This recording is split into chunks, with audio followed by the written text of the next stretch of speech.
The Harris County Courthouse in Houston, Texas, stood like a fortress under the relentless July sun, its limestone facade gleaming with an air of unyielding authority. Inside, courtroom 3B buzzed with the quiet hum of anticipation, the kind that settles over a room when lives are about to be weighed in the balance. The air was heavy with the scent of polished wood and old paper, and every creak of the wooden benches seemed to echo the tension that gripped the room. At the defendant's table sat James Carter, a man in his late 20s, with broad shoulders and a face that carried the weight of too many sleepless nights. His dark eyes darted nervously around the room, taking in the stern faces of the jury, the polished confidence of the prosecutor, and the faint whispers of the spectators. His hands, calloused from years of working construction, gripped the edge of the table as though it were the only thing keeping him from unraveling. Beside him sat his older sister, Sarah Carter, her posture straight, her expression calm but unreadable. She was a woman of quiet strength, her deep brown eyes scanning the room with the precision of someone who missed nothing. Her dark hair was pulled back neatly, and her simple navy blazer gave her an air of understated authority. Sarah leaned toward James, her voice low and steady. "Stay calm, James. We're going to get through this. The truth doesn't hide forever." Her words were a lifeline, and James nodded, though the tension in his jaw betrayed his fear. He was facing a charge of assaulting an officer, an accusation that stemmed from a late-night traffic stop gone wrong. The police claimed James had lunged at an officer, but a grainy dashcam video told a different story, one of an officer escalating a routine stop into a confrontation. Sarah knew the truth, and she was determined to make sure the court saw it, too. The heavy oak doors at the back of the courtroom swung open, and a hush fell over the room as Judge William Hargrove entered. A man in his early 60s, Hargrove carried himself with the swagger of someone who had ruled this courtroom for decades. His thinning gray hair and sharp blue eyes gave him a hawkish appearance, and his reputation for being tough, some said unfairly so, preceded him like a storm cloud. His black robe billowed as he strode to the bench, settling into his high-backed chair with a faint smirk that suggested he had already made up his mind about the case before him. "Court is now in session," the bailiff announced, his voice booming across the room. Hargrove's eyes swept the courtroom, lingering briefly on Sarah before moving to James. The smirk widened slightly, a silent judgment that made Sarah's stomach tighten. She had seen that look before, on men who saw her brother's skin color before his character, who assumed guilt before hearing a single word. But Sarah didn't flinch. She had learned long ago to let arrogance like Hargrove's fuel her resolve rather than break it. The prosecutor, Michael Bennett, rose to his feet with the confidence of a man who rarely lost.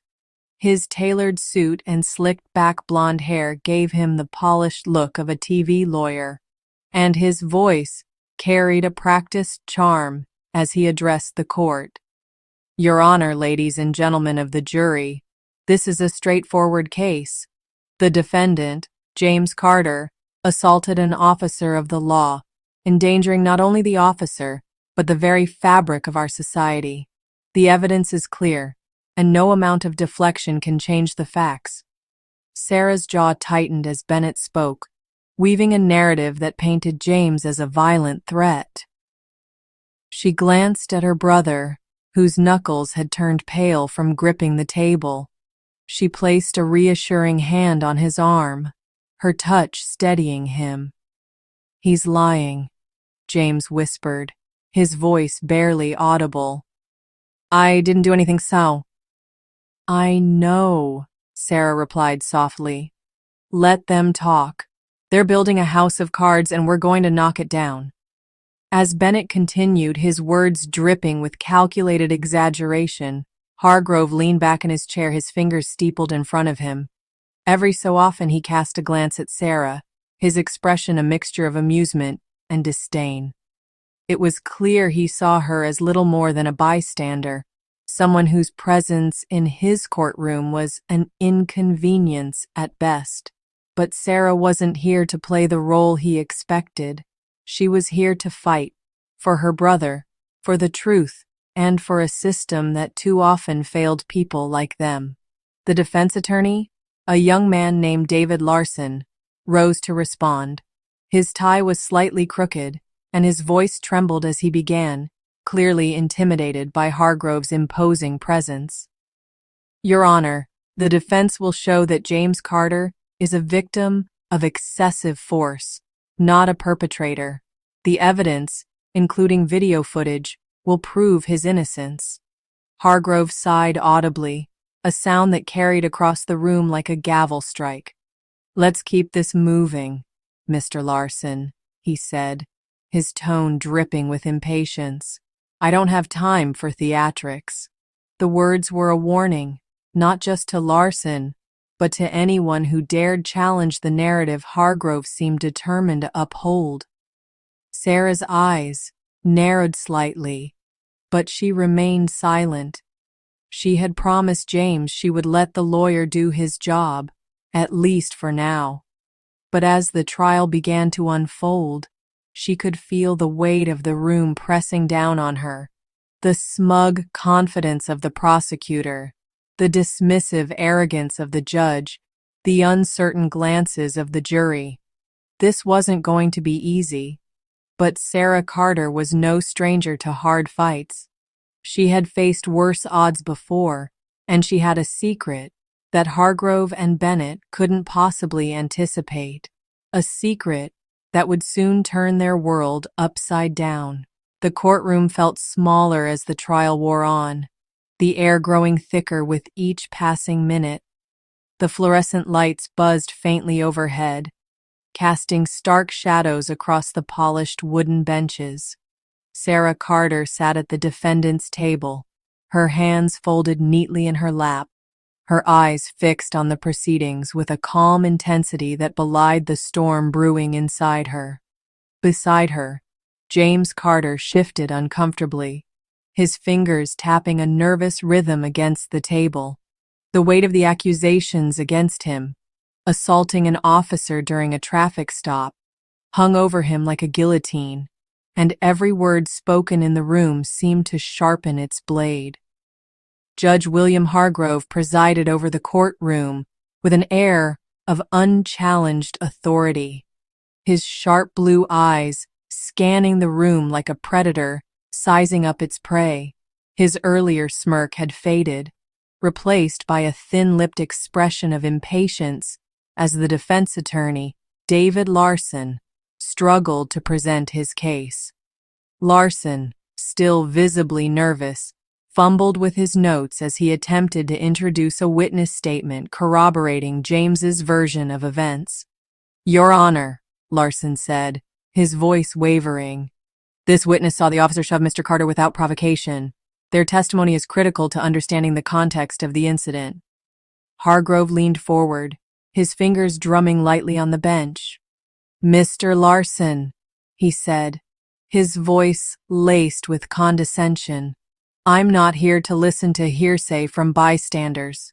Unless you have something concrete, I suggest you move on. The dismissal was swift, and a murmur rippled through the spectators. Sarah's jaw tightened, but she remained silent, her gaze locked on Hargrove. She could see the game he was playing: reduce, redirect, dismiss. It was a tactic she had witnessed too many times, designed to keep the narrative firmly in the prosecution's favor. The prosecutor, Michael Bennett, seized the opportunity to press his advantage. Rising to his feet, he adjusted his tie with a theatrical flourish and addressed the jury. Ladies and gentlemen, let's not be distracted by irrelevant details. The facts are simple.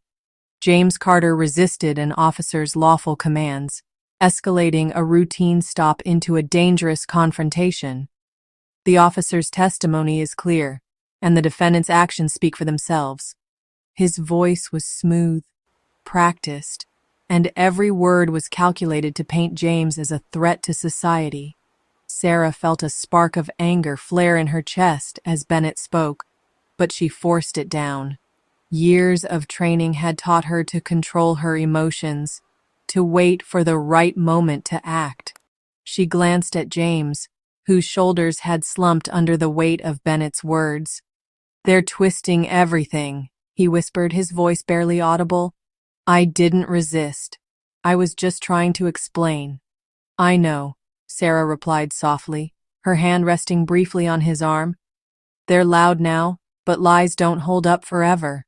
Stay with me." Her words were steady, a quiet anchor in the chaos of the courtroom. But inside, she was calculating, watching every move Hargrove and Bennett made, noting every glance, every inflection. They thought they controlled this room, but they were wrong. As the trial progressed, Hargrove's disdain for Sarah became more apparent. When she rose to testify as a character witness for her brother, he cut her off almost immediately. "Miss Carter," he drawled, leaning back in his chair, "I hope you're not here to waste my time with emotional appeals. This is a court of law, not a family reunion." His tone was mocking, and a faint chuckle escaped his lips, echoed by a few spectators in the gallery. The laughter stung, but Sarah didn't flinch. She stood tall, her heels clicking softly against the marble floor as she stepped forward. "I'm here to speak the truth, Your Honor," she said evenly, her voice carrying a quiet strength that silenced the room. "Nothing more, nothing less." Hargrove raised an eyebrow, clearly unimpressed. "The truth, you say?" he replied, his voice dripping with sarcasm. "And what makes you qualified to lecture this court on the truth, Ms. Carter? Are you an expert in law enforcement, or just another civilian with an opinion?" The question was a challenge, meant to belittle her in front of the jury and spectators. A few jurors shifted uncomfortably in their seats, their eyes darting between Sarah and the judge. Sarah met Hargrove's gaze without wavering, her expression calm but unyielding. "With all due respect, Your Honor, my testimony is based on what I witnessed and the evidence I've reviewed. That's qualification enough." Her words were measured, but there was an edge to them, a subtle defiance that made Hargrove's smirk falter for a fraction of a second. "Very well," he said, waving a dismissive hand. "Proceed, but keep it brief. I don't have all day." The command was sharp, but Sarah could sense the unease beneath it. Hargrove was used to controlling his courtroom, but something about her composure unsettled him. As Sarah began to speak, recounting the night of James's arrest, she painted a vivid picture of a routine traffic stop that spiraled out of control. She described how the officer, without warning, had shoved James to the ground, ignoring his attempts to comply. But every time she tried to elaborate, Hargrove interrupted, his interruptions growing more frequent and more pointed. "Stick to the facts, Ms. Carter," he snapped at one point, his voice cutting through the room like a whip. "We don't need your interpretation of events." The jury watched in silence, their expressions a mix of curiosity and uncertainty. Sarah could feel their eyes on her, weighing her words against the narrative Bennett had so carefully constructed. She glanced at Larson, hoping he would object to Hargrove's interruptions, but the young attorney seemed frozen, his confidence crumbling under the judge's glare. Sarah's frustration grew, but she kept her composure. This wasn't the moment to act. Not yet. She had learned long ago that timing was everything, and she wasn't about to let Hargrove's arrogance push her into a misstep. As she returned to her seat, Hargrove's voice followed her. "Ms. Carter," he said, his tone laced with mockery, "you seem awfully confident for someone with no real experience in these matters. Tell me, have you ever worked in law enforcement? Or is this all just armchair expertise?" The question drew a few muffled laughs from the gallery, and Bennett's lips curled into a satisfied smirk. Sarah paused, her hand resting lightly on the back of her chair. She turned to face Hargrove, her eyes locking onto his. "My experience speaks for itself, Your Honor," she said, her voice steady but firm. "And I trust this court will see the truth when the time comes." The words were polite, but they carried a weight that made the room fall silent. For a moment, even Hargrove seemed at a loss, his fingers tightening around his gavel. The session drew to a close, and Hargrove announced a brief recess. Sarah rose from her seat, her movements deliberate, and stepped into the hallway with James close behind. The cooler air outside the courtroom did little to ease the tension coiled in her chest. James leaned against the wall, his voice low and strained. "Sarah, that man's already decided I'm guilty. It doesn't matter what we say." Sarah turned to face him, her hands resting lightly on his shoulders. "Listen to me, James. Hargrove's digging his own grave with that attitude. We're not done yet. You don't have to fight this alone." Her words were firm, and James nodded, though the fear in his eyes lingered. Sarah glanced back toward the courtroom doors, her mind racing. She had held back long enough. When the court reconvened, it would be time to show Hargrove and everyone else in that room exactly who she was. And this time, she wouldn't let them dismiss her. The Harris County Courthouse hummed with a restless energy as the recess ended and the heavy oak doors of courtroom 3B swung open once more. Spectators shuffled back to their seats, their whispers filling the air like static.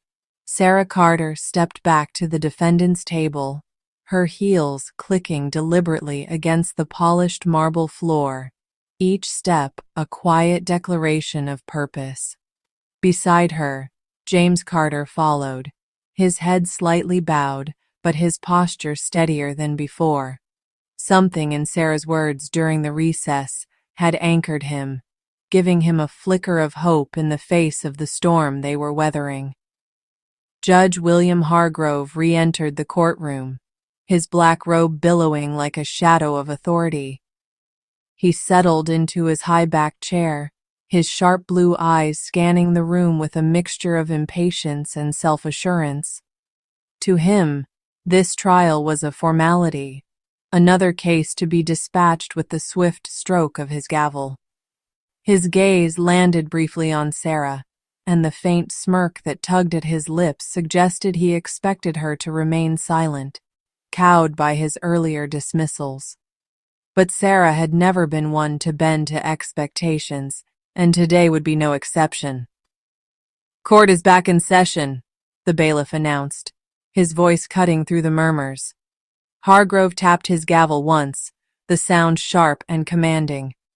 "Let's proceed," he said, his tone carrying the weight of a man who believed he controlled every inch of this room.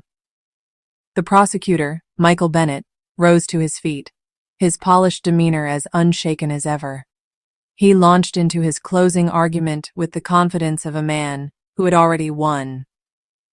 "Your Honor, members of the jury," he began, his voice smooth and commanding, "the evidence against James Carter is undeniable. He assaulted an officer, endangering lives and defying the rule of law. The defense has tried to muddy the waters with irrelevant testimony, but the facts remain clear. Justice demands accountability, and that's what we seek today."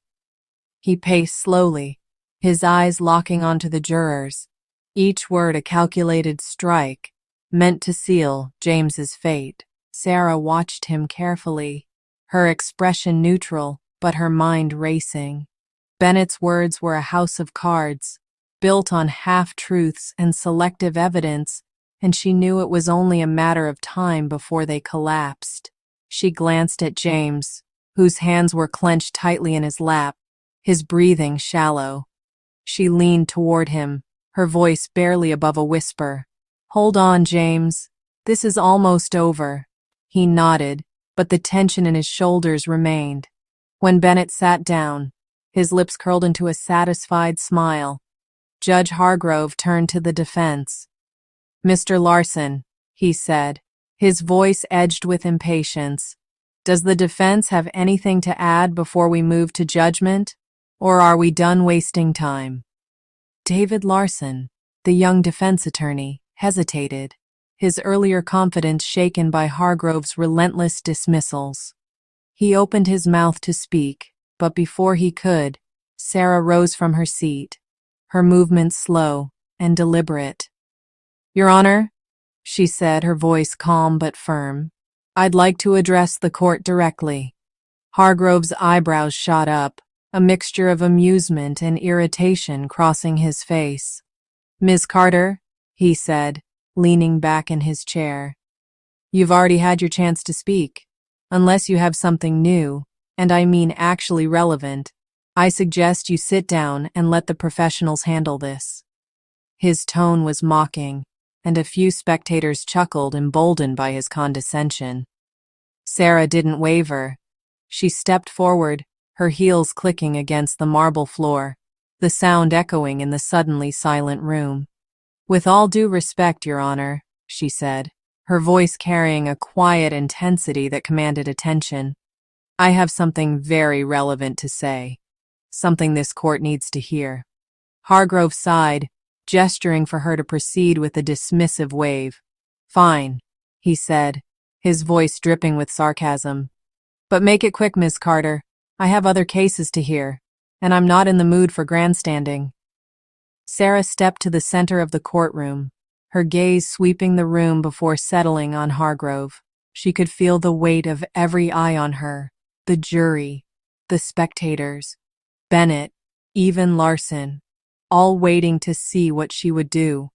The tension in the room was palpable, a living thing that pulsed with every tick of the clock above the judge's bench. Sarah reached into the pocket of her navy blazer and pulled out a small black wallet. With a practiced flick of her wrist, she flipped it open, revealing a gleaming badge that caught the light like a beacon in the dimly lit courtroom. "My name," she began, her voice steady and deliberate, "is Special Agent Sarah Carter, United States Secret Service." The room erupted into gasps, a wave of shock rippling through the crowd like wildfire. The jury leaned forward, their eyes wide with disbelief. Bennett's jaw dropped, his earlier confidence evaporating in an instant. Larson, who had been slumping in his seat, sat up straight, his mouth slightly agape, but it was Hargrove who bore the brunt of the revelation. His face froze, his smirk vanishing as though it had been wiped away. His hands gripped the arms of his chair, his knuckles turning white as he struggled to process what he had just heard. For the first time that day, he was speechless, his usual sharpness dulled by the weight of Sarah's words. Sarah didn't wait for him to recover. She continued, her voice calm but unyielding. "For the past 12 years, I have served this country, protecting its leaders and upholding its laws. I have conducted investigations, faced threats, and stood for justice in ways this courtroom can scarcely imagine. And I will not stand by while this court, or any court, twists the truth to fit a narrative of bias and power." Hargrove finally found his voice, though it trembled slightly. "Agent Carter," he began, his tone stripped of its earlier arrogance, "your credentials are noted, but I fail to see how they are relevant to this case." Sarah's lips curved into a faint smile, one that didn't reach her eyes. "They're relevant, Your Honor," she replied, her voice cutting through the room like a blade, "because they speak to my experience, my integrity, and my ability to recognize when justice is being undermined. My brother, James Carter, is not a criminal. He is a man who was targeted, humiliated, and wrongfully accused. And I will not let this court perpetuate that injustice. She turned to the jury, her badge still visible in her hand, its gleam a silent challenge to the room. "You've been asked to make a judgment today," she said, her tone softening but losing none of its strength. "But how can you judge fairly when the scales are tipped before the trial even begins? My brother has been painted as a threat, not because of his actions, but because of the color of his skin. That bias doesn't start with the officer who arrested him. It runs through every level of this system, including this courtroom." A murmur spread through the spectators, the weight of her words sinking in. One juror, a middle-aged woman with kind eyes, shifted uncomfortably, her gaze flickering between Sarah and Hargrove. The prosecutor, Bennett, fidgeted in his seat, his hands flipping nervously through his notes as he searched for a way to regain control. But there was no undoing the shift Sarah had created. The room was hers now, and everyone in it knew it. Sarah stepped closer to the judge's bench, her badge still in hand, her presence commanding. "This court," she said, her voice dropping to a near whisper that carried across the room, "is meant to be a place of truth. It's time someone reminded you of that." Hargrove's face flushed, his hands clenching the edge of his bench. He opened his mouth to respond, but no words came. For the first time in his long career, he was powerless to dictate the flow of his own courtroom. The silence that followed was deafening, broken only by the faint hum of the fluorescent lights overhead. Sarah returned to the defendant's table, placing her badge carefully on the wooden surface, where it sat like a silent sentinel, daring anyone to challenge her. The silence in courtroom 3B was a living thing, heavy and charged, as though the air itself held its breath after Sarah Carter's revelation. Her badge, still resting on the defendant's table, gleamed under the fluorescent lights, a quiet symbol of the authority she had just unleashed. Sarah sat beside her brother, James Carter, her posture calm but resolute, her eyes fixed on Judge William Hargrove. The room's attention shifted between her and the judge, who sat frozen in his high-backed chair, his face a mask of barely contained humiliation. For a moment, no one spoke, the weight of Sarah's words pressing down on the courtroom like a storm cloud. Hargrove cleared his throat, the sound loud and jarring in the quiet room. His hands adjusted his robe with stiff, mechanical movements, as though he were trying to reclaim the authority that had slipped through his fingers. "Agent Carter," he began, his voice carefully measured, but lacking its usual bite. "While your credentials are impressive, they do not grant you the right to disrupt this court's proceedings. I expect you to adhere to the rules of decorum, as everyone else does." Sarah met his gaze evenly, her expression unchanging. She said nothing, letting the silence speak for her. It wasn't defiance, it was control, and it unnerved Hargrove more than any outburst could. The spectators shifted in their seats, their whispers growing louder, a chorus of curiosity and disbelief. One juror, a young man with a furrowed brow, leaned forward, his eyes locked on Sarah as though re-evaluating everything he had heard. The prosecutor, Michael Bennett, seized the moment to regain his footing. Rising to his feet, he smoothed his tie and addressed the court, his voice tinged with forced confidence. "Your Honor," he said, glancing nervously at Sarah, "I request that we refocus on the facts of this case. Agent Carter's testimony, while compelling, is irrelevant to the charges against the defendant. The officer's account and the evidence presented are what matter here."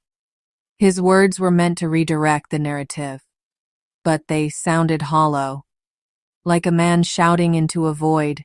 Sarah's lips twitched, the faintest hint of a smile threatening to surface. She knew Bennett was scrambling, his carefully constructed case unraveling under the weight of her presence. She glanced at David Larson, the defense attorney, who seemed to draw strength from her stand. Emboldened, Larson rose to his feet, his voice firmer than before. "Your Honor," he said, "Agent Carter's testimony is not only relevant, it's essential. Her expertise in law enforcement and her review of the evidence demand that this court reconsider the facts. The video, the witness statements, these are not distractions. They're the truth." Hargrove's face darkened, his fingers tightening around his gavel. "Enough," he snapped, his voice cracking with frustration. "This court will not be turned into a circus. We will review the evidence one final time. But I will not tolerate further theatrics." His words were meant to reassert control, but they fell flat, overshadowed by the shift Sarah had created. The bailiff stepped forward, loading the dashcam video onto the courtroom's projector. The screen flickered to life, casting a grainy image across the room. The footage was stark, unyielding, a window into the night James was arrested. The officer's voice, sharp and aggressive, barked commands as James stood, with his hands raised, his tone calm but confused. The moment when the officer shoved James to the ground played in slow motion, the thud of his body hitting the pavement echoing in the silent courtroom. Gasps rippled through the spectators, followed by uneasy murmurs. Sarah watched the video closely, her eyes scanning every frame. She had studied it countless times, memorizing every detail: the officer's unprovoked aggression, James's compliance, the way the situation escalated without cause. She glanced at the jury, noting the shifting expressions on their faces. The young man from earlier clenched his jaw, his eyes narrowing with doubt. A middle-aged woman beside him clutched her notepad, her knuckles pale. The truth was breaking through, and Sarah could feel it. When the video ended, Hargrove leaned forward, his hands folded tightly in front of him. "The evidence is noted," he said, his voice strained. "But it does not excuse the defendant's actions. Resisting an officer, even under duress, is a serious offense." Sarah rose from her seat, her movements slow and deliberate. "Your Honor," she said, her voice steady and commanding, "the evidence doesn't just excuse my brother's actions, it proves his innocence. What we've seen today is not resistance, but a clear case of excessive force.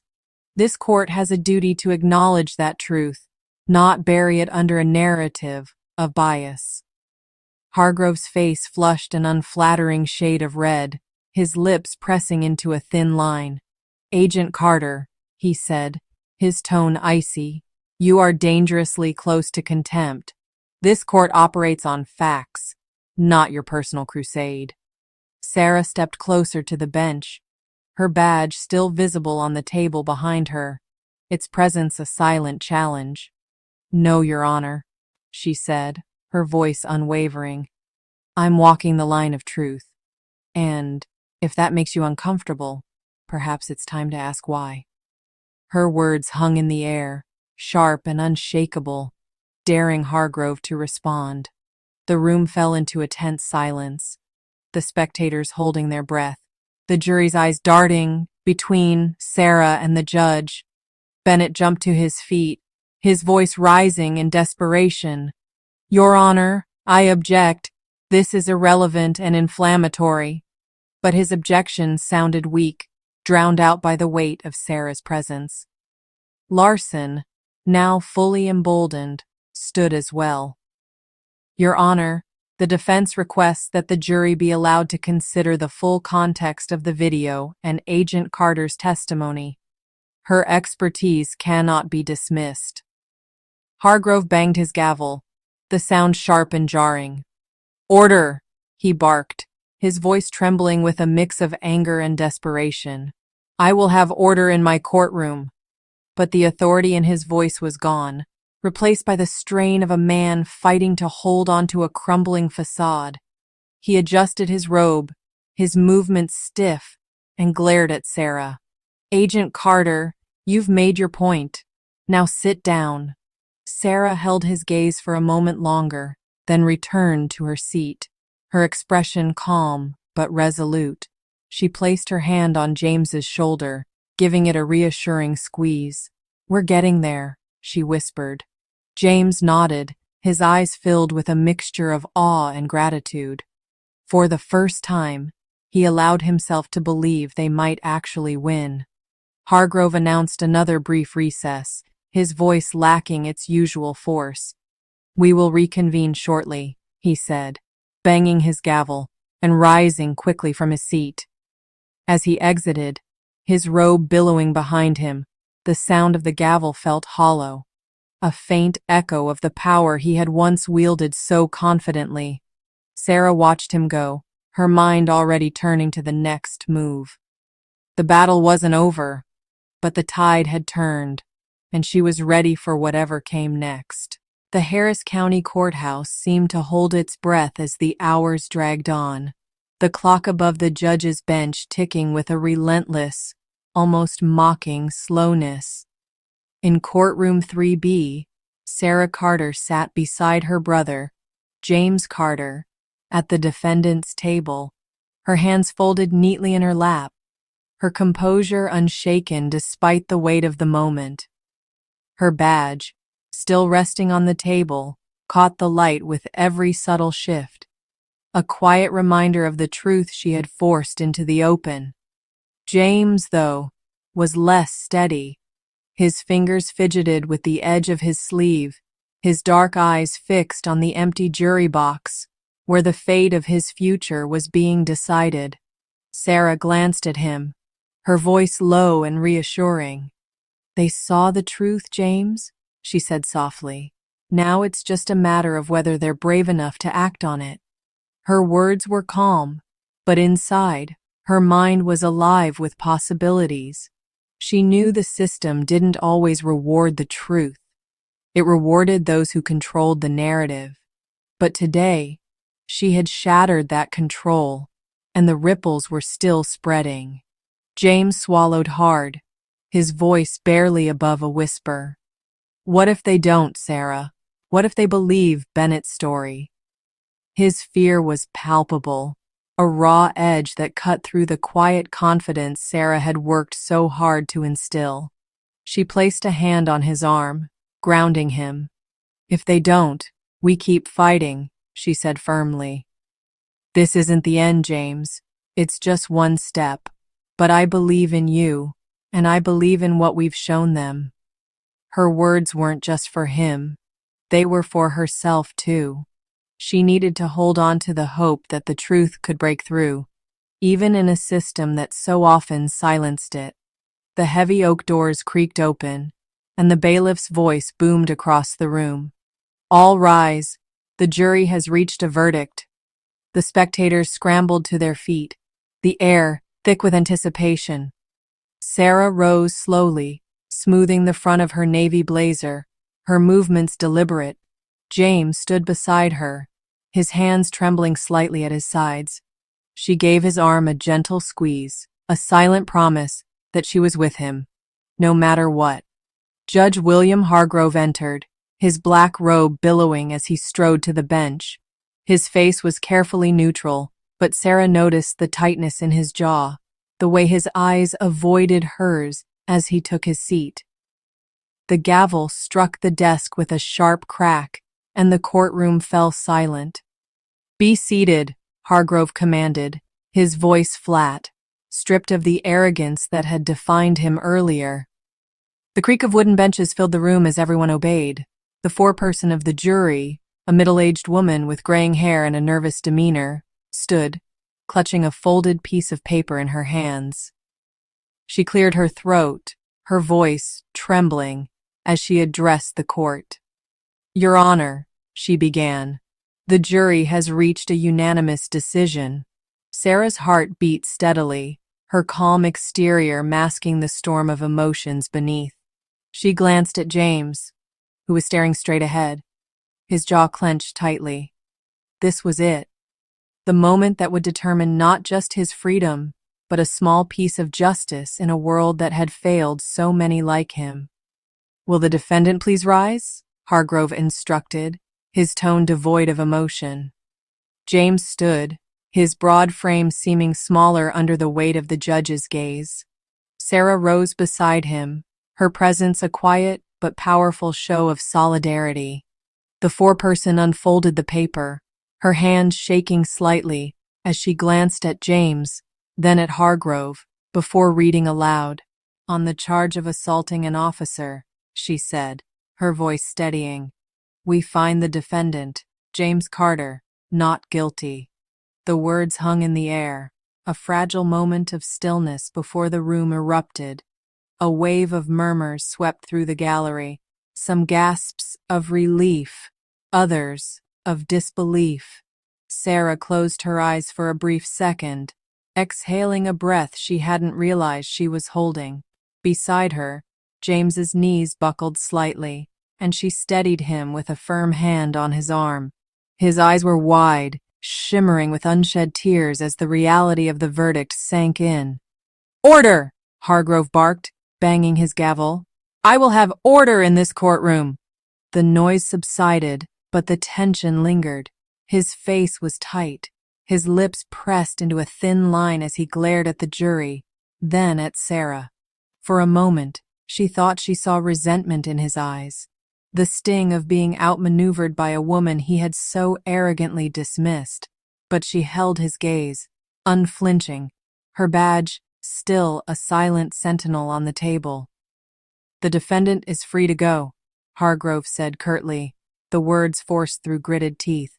"This court is adjourned." He struck the gavel one final time and rose, his robe billowing as he exited the room without another word. The sound of the gavel, meant to signify authority, felt hollow, like the last echo of a man who had lost control. The courtroom erupted again as soon as Hargrove was gone. Spectators surged forward, their voices a chaotic blend of congratulations and questions. James turned to Sarah, his voice cracking with emotion. "Sarah," he whispered, "we did it. I'm free." Sarah shook her head, her expression warm but resolute. "You did it, James," she said softly. "The truth did it." He pulled her into a tight embrace, his shoulders shaking as weeks of fear and uncertainty gave way to relief. Sarah held him, her arms strong and steady, a quiet anchor in the storm around them. Reporters began to swarm, their cameras flashing, their questions flying like arrows. "Agent Carter, what's your next move?" one shouted. "Will you pursue action against the officer?" Sarah ignored them, her focus entirely on her brother. This wasn't their moment to exploit. It was James's moment to reclaim his life, his dignity, his humanity. As they made their way toward the courtroom doors, Sarah guided James through the crowd, her arms steady around his shoulders. The cool air of the hallway hit them like a balm, a sharp contrast to the stifling tension of the courtroom. James paused, turning to face her, his eyes filled with gratitude. "I don't know how to thank you, Sarah," he said, his voice thick. "You saved me." Sarah placed a hand on his shoulder, her gaze steady. "You don't need to thank me, James. You're my brother. I'll always fight for you. But this isn't the end. What happened to you? It's bigger than this courtroom. We can't stop here." James nodded, a spark of determination flickering in his eyes. "I know," he said quietly. "I'm ready to do whatever it takes." For the first time in weeks, he stood a little taller, the weight of the verdict lifting from his shoulders. As they stepped out into the Houston sunlight, the noise of the crowd followed them, but Sarah felt a quiet resolve settle over her. The fight for justice was far from over, but today they had won a battle, and as they walked away from the courthouse, side by side, she knew they were ready for the next one. The steps of the Harris County Courthouse buzzed with life as Sarah Carter and her brother, James Carter, descended into the Houston sunlight. Camera flashes erupted like a summer storm, and reporters jostled for position, their voices a chaotic blend of questions and demands. "Agent Carter, what's next for you and your brother?" one shouted. "Are you planning to sue the police department?" another pressed. Sarah kept her arm around James, guiding him through the crowd with a steady hand, her expression calm but resolute. She didn't respond to the questions. This moment belonged to James, to his freedom, and she wasn't about to let it be swallowed by the media's hunger. At the bottom of the steps, a sleek black sedan waited, its driver holding the door open. James hesitated, turning to face Sarah, his eyes still shimmering with the weight of the day. "Sarah," he said, his voice low but firm, "I don't know how I'll ever repay you for this. You didn't just save me. You gave me a chance to start over." Sarah placed a hand on his shoulder, her gaze steady and warm. "You don't owe me anything, James," she said softly. "You're my brother. But what you do with this chance, that's what matters. Use it to make a difference, to be the man I know you are." Her words were gentle but carried a quiet challenge, a call to action that James felt deep in his chest. He nodded, a spark of determination flickering in his eyes. "I will," he said, his voice stronger now. "I'm not going to let this be the end." With that, he climbed into the car, and Sarah followed, the door closing behind them, muffling the noise of the crowd. As the sedan pulled away, Sarah glanced back at the courthouse, its imposing limestone facade a reminder of the battles fought and the ones yet to come. Today was a victory, but she knew the war for justice was far from over. In the weeks that followed, the Carter case became a lightning rod for public attention. The dashcam video, leaked to the press after the trial, sparked outrage across Houston and beyond. Activists rallied outside police stations, demanding accountability for the officer involved. Legal scholars debated the systemic biases exposed by the case, and local lawmakers faced growing pressure to address reform. Sarah, though reluctant to step into the spotlight, found herself at the center of it all.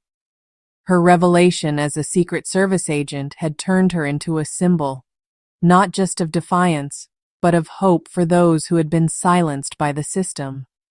Balancing her duties as a special agent, Sarah began speaking at community forums, her voice steady and commanding as she shared her brother's story.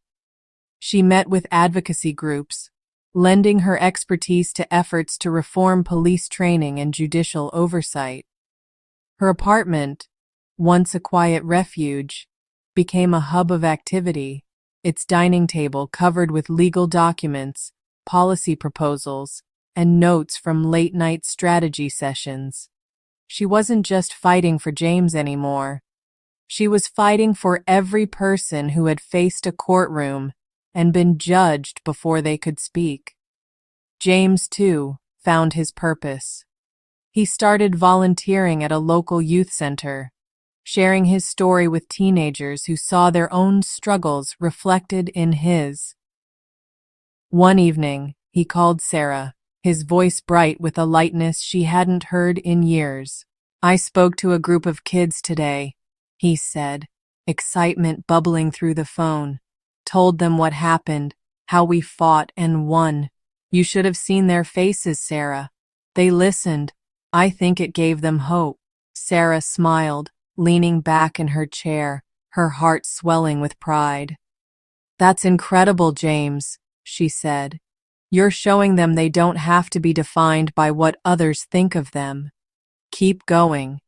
They talked for a while longer, and when Sarah hung up, She sat in the quiet of her apartment, the weight of their journey settling over her. It wasn't just about winning a trial. It was about planting seeds for change, one story at a time. Months later, Sarah stood at the front of a packed auditorium in downtown Houston, the stage lights casting her in sharp relief. The room was filled with community members, lawyers, students, and activists, all gathered for a panel on systemic reform. Sarah had been invited to speak, not as a Secret Service agent, but as a sister, a witness, and a voice for justice. She stepped up to the podium, the crowd falling silent as she began. "Justice isn't something we're given," she said, her voice steady but filled with conviction. "It's something we have to demand, something we have to fight for every single day. My brother's story is just one of many, but it's proof that when we stand together, when we refuse to be silenced, change is possible." She paused, letting the words sink in, her gaze sweeping the room. "This isn't about me or James. It's about every person who's been dismissed, judged, or wronged by a system that values power over truth. It's about building a future where justice isn't a privilege, it's a right." The crowd erupted into applause, the sound swelling around her like a tide. Sarah remained still, feeling the weight of her words, the responsibility they carried. She thought of James, of the kids he was inspiring, of the countless others whose stories were still untold. The road ahead was long, filled with challenges and setbacks. But for the first time in a long time, she felt a quiet, persistent hope. Change wasn't just possible, it was happening, one step at a time. As she stepped back from the podium, the applause grew louder, and the crowd rose to their feet, their voices joining in a chorus of support. Sarah glanced at James, who stood in the front row, his face beaming with pride. He gave her a small nod, a silent promise that he was with her in this fight. Sarah returned the nod, her heart full, and walked off the stage, her head held high. Outside, the Houston skyline glittered under the night sky, a tapestry of light and shadow. Sarah and James stood together, the city stretching out before them like a canvas of possibilities. "We did something today, didn't we?" James said, his voice soft but certain. Sarah smiled, a rare softness in her guarded demeanor. "We did," she said, "and we're just getting started." As they walked into the night side by side, Sarah knew the fight for justice would never end. But with every step, every voice, every story, they were carving out a legacy, one that would echo far beyond the walls of a courtroom, a legacy of truth, courage, and hope.